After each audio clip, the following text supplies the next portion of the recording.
Escucharte. Lunes y jueves en La Nata Sin Filtro. El espacio de Mamán Fine Art. ¿Qué tal, Patricia? ¿Cómo andas? ¿Qué tal, Jorge? ¿Cómo te va? Bien, todo bien, con invitada. Sí, hoy tenemos a Silvana Lacarra, artista visual que nació en Bragado y que realizó cursos, talleres con Gorri Arena, Sergio Bazán, estuvo también como becaria en el programa de jóvenes que dirigido por Cuitca, que después se llamó la Beca Cuitca. Es una artista que tiene ya una carrera consolidada. Busquen, mientras tanto, en Google Silvina Lacarra imágenes, así saben de qué estamos hablando. Ha expuesto en galerías y museos tanto nacionales como internacionales. Su lenguaje es la abstracción. Abstracción geométrica. Exactamente, la abstracción. Y ahora, ¿no te formaste con tipos de abstracción geométrica? Porque no, ¿viste? Al revés. Nada, al revés. Pero me parece que... Acércate al micrófono, ahí sí, está. Me parece que mi interés por la abstracción sale del lugar donde nací. Yo nací en un pueblo que se llama Carlos María Nahón, que está a 300 kilómetros de acá, entre 9 de Julio y Bragado. Ajá. Y me parece que... ¿Cuántos habitantes?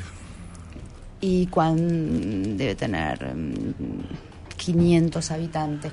Chiquito, como claro, Sastre. Dice Sastre. Sí, no tenemos salida, por ejemplo, ni a la ruta 5 ni a la ruta 65, salida de asfalto. Es todo. Ajá. Por ejemplo, ahora llovió 250 milímetros y es un quilombo. Es imposible entrar, claro. Exactamente. Entonces creo que ese lugar fue el que despertó mi verdadera vocación por el arte y también por ese silencio que tiene la abstracción, ¿no? Esa textura que tiene la abstracción. Y recuerdo que cuando era chica, caminaba, iba suponte a visitar a Cusi, que era la señora que nos cuidaba y ayudaba a mi vieja. Y siempre en ese cruce lo que yo veía eran planos verdes. Si veía una gallina, veía una esfera marrón y roja. Mira. Si veía el rancho de Cusi, para mí era un rectángulo abollado. Mi papá, que aún sigue haciéndolo, esculpe las plantas con sus tijeras. Arte topiario. ¿Cómo? Arte topiario. Exactamente. Y... es bastante geométrico mi vieja. Te diría que él es más geométrico que yo, que le afano alguna idea de vez en cuando, y que mi vieja hacía, me acuerdo, como bombones de chocolate caseros. Te estoy hablando de los 60 y pico, que para mí eran esculturas de chocolate. Es decir, tenía una manera, y la sigo teniendo, de... O sea, vos sentías que ahí todo estaba marcado por la geometría. Sí, por la abstracción. Sin embargo, cuando mirás las obras, además de tener la parte geométrica, aparece otra cosa que tiene que ver no solamente con el volumen, sino con cierta cosa que tiene que ver con la idea, casi como una cosa que no digo conceptual, pero que las mesas y demás, donde vos le agregás un contenido extra, no solamente es la cosa plana de la geometría habitual, sino que además vos le metés cierta torsión, volumen. Claro. No solamente volumen, sino que le mete un juego con el volumen que es más Vos decís que no se sabe ni de dónde sale ese volumen. Okay. ¿Sí? Por ejemplo, a eso que te referís de las instalaciones, de las mesas, esa fue una muestra muy importante para mi carrera también, porque eran mesas, que tardé, creo que cada una me llevaba 6 meses de trabajo. Yo trabajo con fórmica.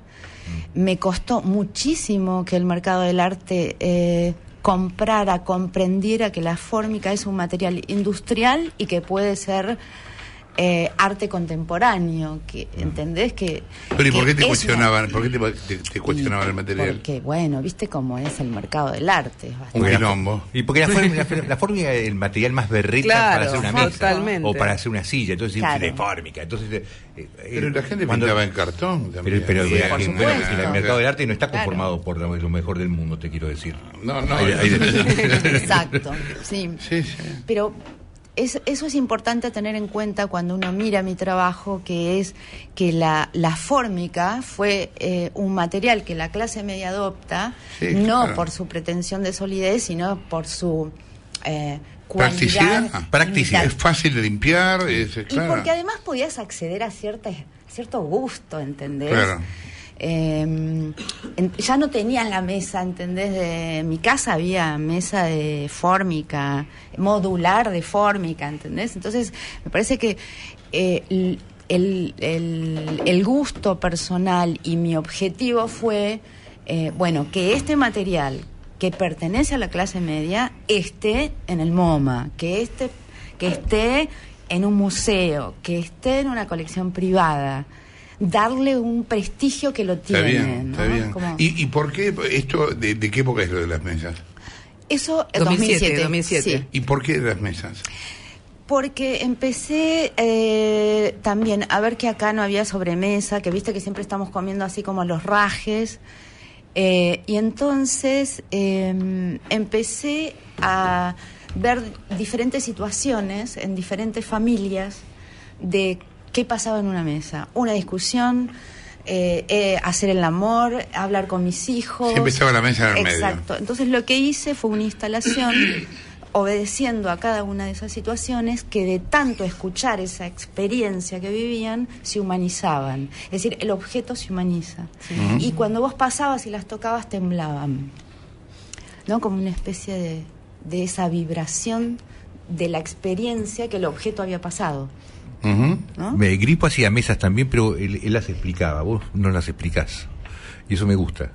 No, y tienen también algún carácter autobiográfico algunas, sí. ¿No? Sí, algunas eran, por supuesto, algunas tenían que ver conmigo y otras no. Claro. Sí. Y de lo último que vi tuyo es más técnicas mixtas, digamos. Y me gustaría que ella comentara un poco cómo se llama La Amorfo. El título de la muestra es La Amorfo. Claro. Me encantaría, que es un título muy sugestivo. ¿Por qué le puso La Amorfo? Ok, bueno, de más está decirle que los espero a todos. Una cosa es contarles y otra cosa es que la vivan. Es La Amorfo porque la me gustaba porque hay una ruptura gramatical, y amorfo por amor a la forma. Sí. Todo esto empieza, el título vino mucho después, ¿no? Pero todo esto empieza más o menos en el 2013, que empiezo a tener recorridos por lugares que son marginales. Y entonces en ese mapa de experiencia que yo iba teniendo y en esas sensaciones que yo iba teniendo, vi que las formas de construcción tenían unas lógicas prácticas, digamos, y a su vez mucha carencia. Me refiero a esto: yo iba a una villa, yo iba a un barrio marginal, y lo que veo son planos, ¿no? Veo el techo, la chapa, el cartón, el palo arriba para que no se huele todo y se vaya a la mierda. Veo una situación que voy caminando por la calle y hay un señor o una señora que se tapa con plástico, cartón, diario.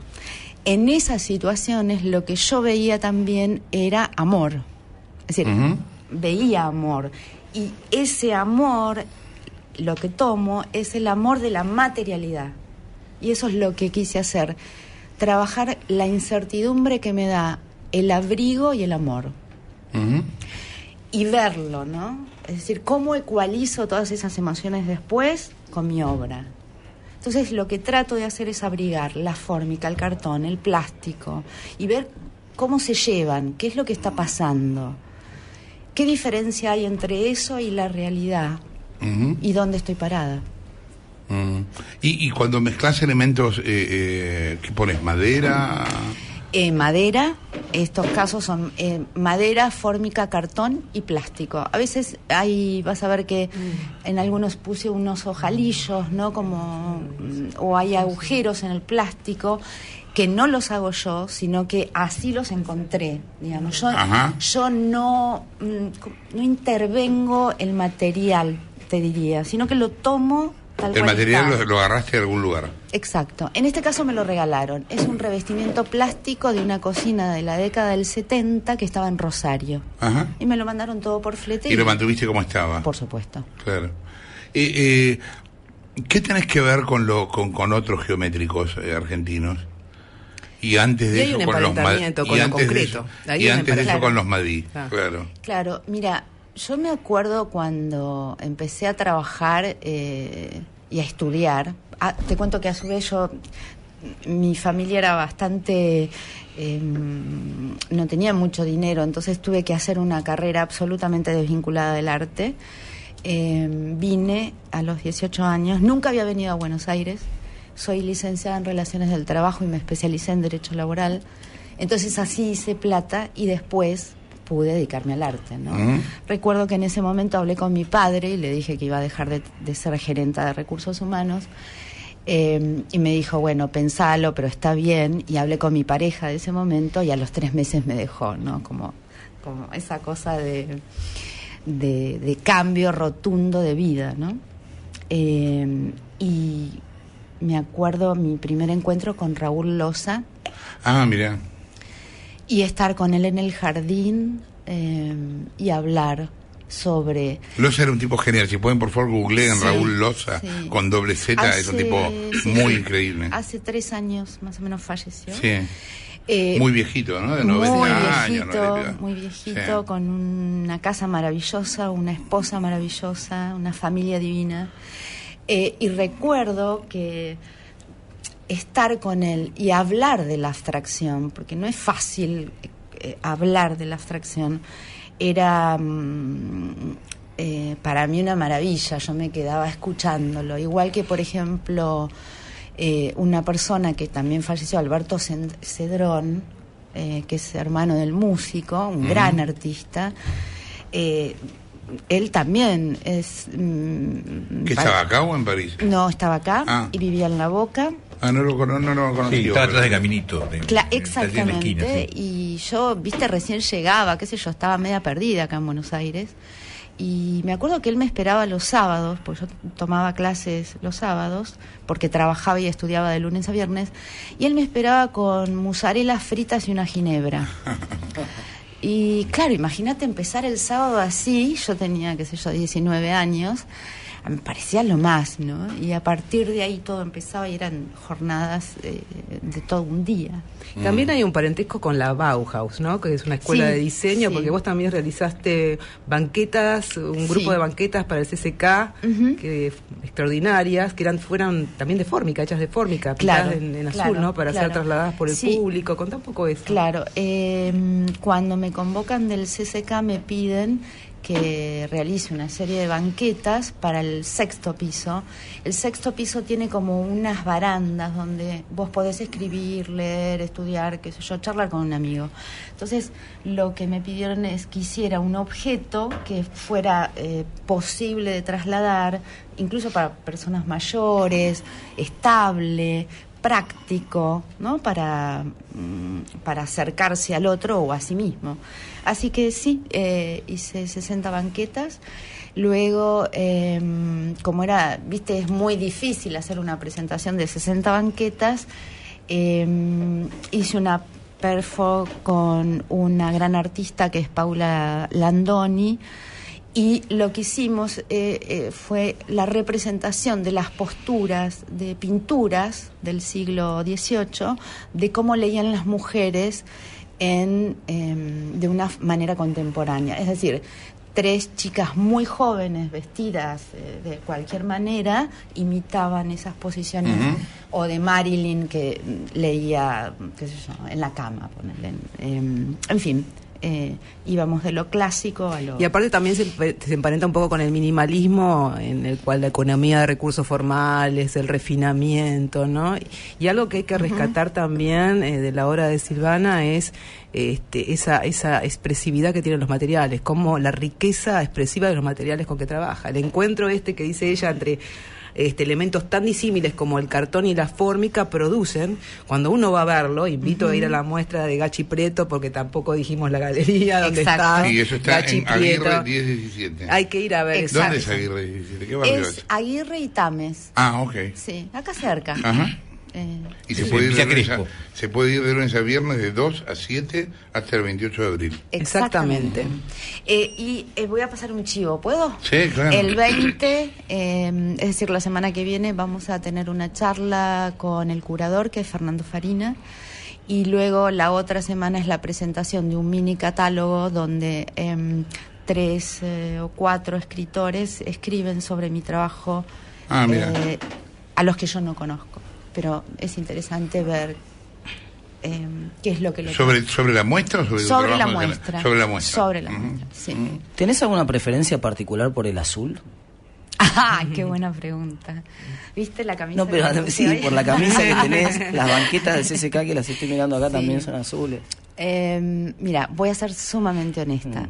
Me encanta el azul, pero ¿qué pasa? Cuando yo voy a comprarme una plancha de fórmica, que más o menos está a 1.500 pesos, mide 3 metros por 1,25, con lo cual de ahí yo puedo sacar muchos trabajos. Entonces lo que voy haciendo, voy en mi depósito, en mi estudio, lo que tengo es una catalogación, digamos, de todas las fórmicas que me van quedando. Depende de mi situación económica, voy, ¿entendés? Tomando un color u otro. Exactamente, sí, es así. ¿Pero porque son más caras las fórmicas de un color que de otro? Por supuesto, cambian. ¿Sí? Si vos vas a comprar blanco sale un color, y si comprás un azul es otro valor, y si comprás... Por ejemplo, ahora compré un color así que me lo reservo, porque lo voy a mostrar en Arteba, que me encantó, y la plancha estaba a 1.520 pesos. Hay una vieja historia de un crítico que le pregunta a Picasso por qué puso ese azul, y dice porque no encontraba el rojo. Sí, claro. Sí, tal cual. No, pero hay un rollo con los colores, y en general es loco eso, pero no se habla tanto en el mundo del arte de los colores. Sí, se habla época... más en una época, pero no ahora. Digo. No, hay colores que los pintores casi no usan, por ejemplo el verde, que es un pintor que se usaba en un momento del siglo, lo usó un poquito Miró, lo usó Picasso. Exacto. Pero no es un color común. Es verdad. Desconozco por qué, no entiendo qué problema tienen con el verde, pero algún problema tienen. Claro. ¿No? O capaz tenga que ver con los colores de la época. Pero además, antes la discusión de los colores, era también cómo conseguir determinado color, cómo se hacía determinado color, qué marca tenías que comprar para poder conseguir ese efecto que vos buscabas. En los 70 nos peleábamos por esas cosas. ¿Ah, sí? Sí, totalmente, claro, era muy fuerte, era muy fuerte. De todo el material, de cómo conseguirlo, cómo buscarlo, era todo un asunto. Claro. Bueno, ¿Y alguna vez probaste, la abstracción sin la geometría? Sí, la probé. ¿Y qué pasó? Fue, creo, en el 2009 donde empiezo a trabajar. Dije, bueno, a ver, voy a probar, y empecé a estudiar marquetería. La marquetería, viste que es una técnica francesa muy difícil, hay que lijar. Se incrusta, es para incrustar. Exactamente. Eso es como hacer dibujos con pequeños pedazos de maderita distintos, que tienen distinto color, y lo vas incrustando dentro de una madera más grande, digamos. Es un laburo. Las guitarras usan mucho la marquetería alrededor del hoyo, digamos. Claro. Entonces empecé a trabajar con raíz de laurel, raíz de embuya, todas las raíces que me gustaban, y empecé a laquearlas y empecé a mezclar eso con la fórmica, como también queriendo saber y buscar si tanto un material pobre y uno rico pueden convivir. La experiencia fue muy buena, porque por suerte vendí casi todos los cuadros, como que la gente y de alguna manera fui menos abstracta. ¿Por qué? Porque la raíz tiene ya una forma, tiene un dibujo. Vos ves la veta que tiene el laurel, que es muy diferente a la que puede tener el eucaliptus. Claro. Entonces ahí me separo un poco de tanta abstracción, y me vuelvo un poquito más... ¿entendés? Me voy más a un poco más de imagen. Lo bueno de ser artista es que te podés dar todos los gustos. Sí, claro. ¿No? Como que creo también que mi carrera pasó por diferentes motivos, por diferentes etapas, ¿no? De ser absolutamente fría, callada, hice esculturas muy grandes, sí, entonces, orgánicas, algunas muy orgánicas, y es decir, pasé de esa etapa a etapas más sensibles, y también creo que tiene que ver con la edad, con el momento en cómo estás en el mundo del arte, cuál es mi posición ahora. ¿Y ahora en qué estás laburando? Bueno, ahora estuve laburando en la muestra, y ahora... Pero digo, terminada la muestra. Terminada la muestra, sigo trabajando. encontré algo en la muestra que me interesa seguir desarrollando y experimentando, que tiene que ver donde puedo relacionar el plano como pintura y la escultura. Entonces me parece que ese tire y afloje me interesa para seguir ahora trabajando. Dijiste que veías figuras geométricas en los objetos, que veías un objeto y enseguida veías el plano, la figura geométrica. Sí. ¿Te pasa al revés también? O sea, ¿ves una figura geométrica y donde todos vemos abstracción o algo, vos estás viendo un objeto? A veces me pasa, sí. Sí, yo creo que lo más interesante del material, y yo voy a hablar de la fórmica, que es el que conozco y el que estudié, es muy interesante ver cómo ese, digamos, tiene un triple sentido. Primero, la historia que tiene, que es, eso ya lo hablamos, ¿no? Después, ¿cuál es esa historia y cómo se conjuga con el objeto, ¿no? Y la tercera, que me parece que es la más interesante para mí, es ver cómo ese material forma parte de una cotidianeidad que no le pertenece, ¿entendés? Y que es la fragilidad de todos nosotros. ¿Se entiende? ¿Es muy difícil? No, me está pensando. ¿Entendés? Es eso, es el objeto que está ahí, ¿no? Que está formando parte de una cotidianidad, como el objeto que vos tenés ahí, sí, pero que él desconoce. Por otra parte, el arte fue siempre eso, fue sacar de contexto algo, claro, y ponerlo en otro lado. Es decir, sacás un bisonte y lo pones en una cueva y lo pintás. Sacás un objeto de arte cotidiano, como hacen los pop, y lo meten en el medio de la exposición. Siempre fue sacar de contexto algo y ponerlo en otro lado. Claro. Una foto es eso también, es agarrar tu cara y ponerla en un marco. Siempre se está sacándolo y poniendo el otro. El artista lo que hace es encontrar eso, y a veces encuentra cosas que nadie advierte. Una esquina, como hacía Pino, que veía una esquina de un pedazo de tapado y lo que se veía atrás, y él pintaba solamente esa esquinita y vos no sabías, ni parecía una obra abstracta. En realidad era la esquina de un tapado y el fondo de atrás. Claro. ¿Entendés? Pero siempre sacar de contexto y llevarlo por otro lado. El arte, claro, tiene como porque una de las... el objeto en realidad es no te reconoce. Vos estás reconociendo al objeto, pero el objeto no te reconoce. Podría potencialmente en algún momento empezar a reconocerte. Parte de la inteligencia, parte de la inteligencia artificial juega con eso, de pensar un mundo en el cual que te reconozca, sí, claro, exacto, exactamente, claro. Sí. Que reconozca tu necesidad. No, que esta mesa, por ejemplo, se vaya adaptando, y si nadie se sienta ahí, en un momento la parte esta de la mesa desaparezca. Claro. Silvina, gracias por haber estado acá. Gracias a todos. Silvina Lacarra está en una muestra que se llama La Amorfo, en la Galería Gachi Prieto, que queda en Aguirre 17, puedes ir de lunes a viernes, de 2 a 7 de la tarde, hasta el 28 de abril. ¿Y el 20 es la presentación del catálogo? El 20 es la charla con el curador, y la otra semana, que creo que va a ser la semana del 26, 27... La última semana. Exacto, la última semana es la presentación, así que están todos invitados. Gracias, Patricia. Nos vemos, Jorge. Gracias. Escucharte. El espacio de Mamán Fine Art para acercarnos al mundo del arte y descubrir a sus protagonistas.